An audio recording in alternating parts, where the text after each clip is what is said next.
Hello friend, आप लोगों का एक नए वीडियो में स्वागत है। अगर आप लोग डीएलएड कर रहे हैं और द्वितीय सेमेस्टर में हैं तो यह 5वां प्रश्न पत्र सामाजिक अध्ययन का है। तो प्रीवियस ईयर पेपर या 2022 का है, या आप लोगों को देख सकते हैं कैसा पेपर आता है सामाजिक विज्ञान में। तो आप लोगों को पूरा एक एक क्वेश्चन हम पढ़ के बताएंगे, और पूरा जितने भी क्वेश्चन हैं आप लोगों को इसके क्वेश्चन को पूरा हम लोग टच करते हैं, ठीक। तो यहाँ पे देखिए, सबसे पहले देखेंगे तो क्या लिखा हुआ है। पहले समय की बात किया जाए तो जो सामाजिक अध्ययन, यहाँ पे समय की बात किया जाए तो यहाँ पे समय देख सकते हैं 2 घंटे का समय है, ठीक। और यहाँ पे पहला जो नोट निर्देश दिए रहते हैं, यहाँ पे इसको पढ़ते हैं। देखिए, सभी प्रश्न अनिवार्य है, यह सारे क्वेश्चन में ये दिए रहते हैं, इसको पढ़ना बहुत जरूरी है, ठीक। और यहाँ पे सभी प्रश्न अनिवार्य, प्रत्येक प्रश्न के निर्धारित अंक प्रश्न के सम्मुख दिए गए हैं। फिर दूसरा क्या कर रहा है, प्रश्न पत्र में 3 प्रकार के प्रश्न है। वस्तुनिष्ठ प्रश्नों के सही विकल्प छांटकर अपनी उत्तर पुस्तिका में लिखें। अति लघु उत्तरीय प्रश्नों के उत्तर लगभग 25 शब्दों में, लघु उत्तरीय प्रश्नों के उत्तर लगभग 75 शब्दों में लिखना है। यह तो आप लोगों को मालूम है कि कितने शब्दों में लिखना है, या फर्स्ट सेमेस्टर का आप लोगों को एग्जाम दिए होंगे तो उसमें पढ़े होंगे, अच्छे से समझे होंगे, बताया गया होगा। तो यहाँ पे हम लोग पहला क्वेश्चन को देखते हैं क्या लिखा हुआ है। यहाँ पे वस्तुनिष्ठ प्रकार का क्वेश्चन सबसे पहले आप लोगों के सामने देखने को मिलेगा। तो यहाँ पे पहला क्वेश्चन देखिए, लिखा है हर्षचरित के रचयिता कौन थे। तो आप लोगों को 4 विकल्प इस प्रकार से आप लोगों के सामने रहेगा। आप लोग उसमें से छांट करके अपने उत्तर पुस्तिका में लिखेंगे, कॉपी में लिखेंगे कौन सा सही है। जैसे हर्ष है कि बाणभट्ट है कि बभूति है कि मातंग है, ठीक। तो इस प्रकार से क्वेश्चन आप लोगों के सामने रहेगा। दूसरा क्वेश्चन देखिए क्या कहता है। दूसरा क्वेश्चन कह रहा है चालुक्य वंश का सबसे प्रतापी राजा कौन था। पहला दिया है जयसिंह, दूसरा दिया है रणराज, तीसरा दिया है पुलकेशिन द्वितीय, चौथा दिया है पुलकेशिन प्रथम। तो इस प्रकार से यह क्वेश्चन आप लोगों के सामने रहेगा। आप लोग उसका आंसर जो भी सही है उसका आंसर आप लोग अपने उत्तर पुस्तिका में लिखेंगे। तीसरा क्वेश्चन देखिए क्या कर रहा है। हम लोग एक एक क्वेश्चन की ओर आगे बढ़ते हैं और उसके बारे में और उस क्वेश्चन को देखते हैं। देखिए तीसरा क्वेश्चन कर रहा है यहाँ पे देख सकते, तीसरा क्वेश्चन कर रहा है भी आकार की घाटी किस नदी किस मार्ग में बनती है। यहाँ पे देख सकते हैं भी आकार की घाटी नदी के किस मार्ग में बनती है। तो यहाँ पे 4 विकल्प है। पहला विकल्प दिया गया है उत्तरी मार्ग में, दूसरा दिया है मध्य मार्ग में, तीसरा दिया है निचले मार्ग में, चौथा दिया है नदी के महाने पर, ठीक। तो आप लोगों को जो सही होगा उसको आप लोग अपने अनुसार लिखेंगे। यहाँ पे देखिए चौथा क्वेश्चन क्या करा है। चौथा क्वेश्चन करा है पृथ्वी का औसत घनत्व क्या है। और देखिए औसत घनत्व में 4 विकल्प आप लोगों के सामने। पहला विकल्प है 2.7, दूसरा है 5.5, तीसरा है 9.5 और चौथा है 9.4। तो यहाँ पे आप लोगों को पूरा चारों विकल्प में से आप लोगों को सही आंसर देना है। फिर देखिए 5वां क्वेश्चन क्या कर रहा है, भृगु का निर्माण कहाँ पर होता है, ठीक, कहाँ होता है। तो पहला देखिए यहाँ पे दिया है पहाड़ी भागों में, दूसरा दिया है समुद्र के किनारे, और उसके बाद तीसरा दिया है मिहानी क्षेत्र में, चौथा दिया है मरुस्थल में। और फिर छठवां क्वेश्चन की बात करें तो हम लोग छठवां में देखिए प्रारूप समिति के अध्यक्ष कौन थे। यहाँ पे देखिए दिया है ना, प्रारूप समिति के अध्यक्ष कौन थे। पहला दिया है डॉक्टर भीमराव अंबेडकर, दूसरा दिया है डॉक्टर राजेंद्र प्रसाद, तीसरा दिया है महात्मा गांधी, चौथा दिया है जवाहरलाल नेहरू। तो ठीक इस प्रकार से आप लोगों के क्वेश्चन आप लोगों के सामने रहेंगे। इसमें कुछ बहुविकल्पी जो है वह कुछ ज़्यादा दिए रहते हैं हर पेपर के अपेक्षा, क्योंकि इसमें समय भी अधिक दिए रहते हैं। समय 1 घंटे से 2 घंटे आप लोगों के सामने रहते हैं। देखिए 7वां क्वेश्चन यहाँ पे क्या करा है, ज्वालामुखी उद्गार से प्राप्त द्रव पदार्थ का भूतल का नाम बताइए, ठीक। पहला क्वेश्चन है सियाल, दूसरा है सीमा, तीसरा नीफे और चौथा लावा। तो यहाँ पे आप लोगों को ये चारों ऑप्शन में से सही को चॉइस करना है। फिर 8वां क्वेश्चन देखिए क्या कर रहा है, सापेक्ष आर्द्रता मापी जाती है। पहला है हाइड्रोमीटर है, दूसरा है हाइग्रोमीटर है, तीसरा है बैरोमीटर, चौथा है एनीमोमीटर, ठीक। इस प्रकार से फिर उसके बाद हम लोग 9वें क्वेश्चन की ओर बढ़ते हैं। 9वां क्वेश्चन देखिए आप लोगों के सामने ऐसा। तो यहाँ पे देखिए 9वां क्वेश्चन है सर्वाधिक लवणता वाला सागर है। पहला है कैस्पियन सागर, दूसरा है लाल सागर, तीसरा है मृत सागर, चौथा है भूमध्य सागर। फिर उसके बाद 10वां क्वेश्चन देखिए, देख सकते हैं 10वां क्वेश्चन में दिया है धन्वंतरी किस काल के महान वैद्य थे। यहाँ पे देखिए 10वां क्वेश्चन यहाँ पे आप लोगों को फिर उसके फिर यहाँ पे 4 विकल्प उसी प्रकार थे। मौर्य काल, यहाँ पे देखिए मौर्य काल, फिर उसके बाद गुप्त काल, उसके बाद तीसरा है महाजनपद काल, चौथा है राजपूत काल। तो यहाँ पे आप लोगों को सही आंसर आप लोगों को अपने उत्तर पुस्तिका में लिखना पड़ेगा। ठीक, अब यहाँ पे देखिए 11वां क्वेश्चन की ओर हम लोग चलते हैं। 11वां क्वेश्चन है अलाउद्दीन खिलजी ने कितने वर्ष शासन किया।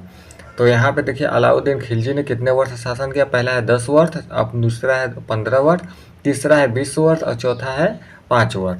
तो यहाँ पे देख सकते हैं 11वां क्वेश्चन। और हम लोग आगे क्वेश्चन की ओर बढ़ते हैं। 12वां क्वेश्चन देखिए आप लोगों के सामने इस प्रकार से रहता है। फिर मत विलास प्रहसन नामक पुस्तिका के लेखक है। फिर ये पहला ऑप्शन दिया है महेंद्र वर्मन, दूसरा है पुलकेशी द्वितीय, तीसरा है नरसिंह वर्मन, फिर चौथा है राजराज प्रथम। ठीक, 12वां क्वेश्चन इस प्रकार से आप लोगों के सामने बहुविकल्पी में। फिर 13वां क्वेश्चन देखिए जौहर प्रथा का प्रवलन था। देखिए यहाँ पे जौहर प्रथा का प्रवलन था। पहला है मौर्य काल में, दूसरा है गुप्त काल में, तीसरा है महाजनपद काल में, चौथा है राजपूत काल में। तो यहाँ पे आप लोगों को जो सही है उसको चॉइस करेंगे। अब फिर 14वां क्वेश्चन देखिए क्या कह रहा है। 14वां क्वेश्चन है वह बजट जिसमें आय व्यय बराबर होता है। जीरो आधारित बजट है, दूसरा है संतुलित बजट है, तीसरा है घाटे का बजट, चौथा है बचत का बजट। तो इस प्रकार से देखिए 15वां क्वेश्चन है जो बहुविकल्पी का लास्ट क्वेश्चन है। बहुविकल्पी का लास्ट क्वेश्चन है भारतीय कृषि में निम्न उत्पादकता का कारण है। पहला है पिछड़ी तकनीक, दूसरा है जोत का छोटा आकार, फिर तीसरा है शाख का प्रभाव और चौथा है उपरोक्त सभी। तो आप लोगों को जो सही लगेगा उस पर आप लोग उसको अपने कॉपी में लिखिएगा। फिर हम लोग बढ़ते हैं अति लघु उत्तरीय प्रश्न की तरफ। तो अति लघु उत्तरीय प्रश्न में आप लोगों को सबसे ऊपर देखिए हम पहले बता दिए हैं कि कितने वर्ड में लिखना होगा। तो यहाँ पे देखिए दिया हुआ है अति लघुत्तरीय प्रश्न के उत्तर लगभग 25 शब्दों में। आप लोग लगभग मतलब मैक्सिमम 25 शब्द में आप लोगों को लिखना है। उससे कम भी लिखेंगे तो चलेगा, उससे ज़्यादा बहुत ज़्यादा नहीं होना चाहिए कि आप लोग 25 के मान लीजिए 35-40 इतना लिख सकते हैं। उससे ज़्यादा लिखने का प्रयास है। उतना बड़ा भी क्वेश्चन नहीं है कि आप लोग बढ़ा चढ़ा के लिखेंगे। तो यहाँ पे देखिए अति लघुत्तरीय में क्या कह रहा है। अति लघुत्तरीय में देखिए 16वां क्वेश्चन है। 16वां क्वेश्चन दे रहा है डेल्टा किसे कहते हैं। फिर आप लोगों को मालूम है तो उसका आंसर देंगे। फिर 17वां देखिए ज्वालामुखी कितने प्रकार के होते हैं। फिर 18वां क्वेश्चन कर रहा है वायुमंडल किसे कहते हैं। 19वां कर रहा है सूर्यताप किसे कहते हैं। 20वां कर रहा है ज्वार भाटा किसे कहते हैं। 21वां कर रहा है गुलाम वंश का अंतिम शासक कौन था। 22वां है कौटिल्य क्यों प्रसिद्ध है। ठीक, और 23वां क्वेश्चन है चोल वंश का संस्थापक कौन था। ठीक, और फिर 24वां क्वेश्चन है कुतुबुद्दीन ऐबक कौन था। फिर उसके बाद हम लोग 25वां क्वेश्चन देखते हैं। 25वां क्वेश्चन है यहाँ पे देखिए 25वां क्वेश्चन है आंतरिक शक्तियाँ किसे कहते हैं। फिर उसके बाद 26वां क्वेश्चन है भक्ति आंदोलन की उत्पत्ति के 2 कारण लिखिए। 27वां क्वेश्चन है हरित क्रांति का अर्थ बताइए। 28वां क्वेश्चन है अपर्दन किसे कहते हैं। 29वां है आग्नेय शैल किसे कहते हैं। 30वां है संविधान किसे कहते हैं। यह तो पहले मालूम होना चाहिए, बाकी कुछ मालूम रहे चाहे न रहे, इसको तो पहले मालूम होना चाहिए आप लोगों को फ्रेंड। फिर उसके बाद हम लोग लघु उत्तरीय प्रश्न की ओर बढ़ते हैं। यहाँ पे देखिए आप लोगों के सामने लघु उत्तरीय प्रश्न इस प्रकार से रहेगा। और उसमें आप लोगों को सबसे ऊपर हम बता दिए हैं कि यह कम से कम आप लोगों को 75 शब्दों में, मैक्सिमम 75 शब्द में आप लोगों को लिखना पड़ेगा, उससे कम मत लिखिएगा। ठीक, और उसके बाद देखिए यहाँ पे क्या लिखा है लघु उत्तरीय प्रश्न में 31वां क्वेश्चन ये मेघ स्थनीज के भारत वर्णन का संक्षिप्त वर्णन कीजिए। ठीक, भारत में आया था उसके बारे में पूरा संक्षिप्त वर्णन, कब आया क्या किया। ठीक, 32वां क्वेश्चन है राजपूतकालीन सामाजिक दशा का वर्णन कीजिए। 33वां है चालुक्य वंश का संक्षिप्त इतिहास लिखिए। 34वां है पृथ्वी की आंतरिक संरचना का वर्णन कीजिए। ठीक, और उसके बाद हम लोग 35वां क्वेश्चन की ओर बढ़ते हैं।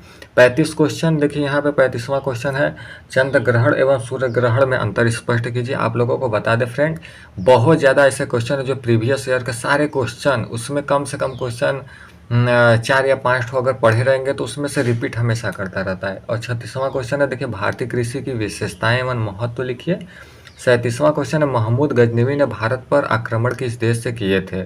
और उसके बाद 38वां क्वेश्चन है भारतीय संविधान की प्रमुख विशेषताओं का वर्णन कीजिए। 39वां क्वेश्चन है चोल प्रशासन की प्रमुख विशेषताओं का उल्लेख कीजिए। 40वां क्वेश्चन है अशोक का जीवन परिचय देते हुए उनकी उपलब्धियों पर प्रकाश डालिए। तो यहाँ पे देख सकते हैं सब 2-2 नंबर का यह क्वेश्चन है लघु उत्तरीय प्रश्न में।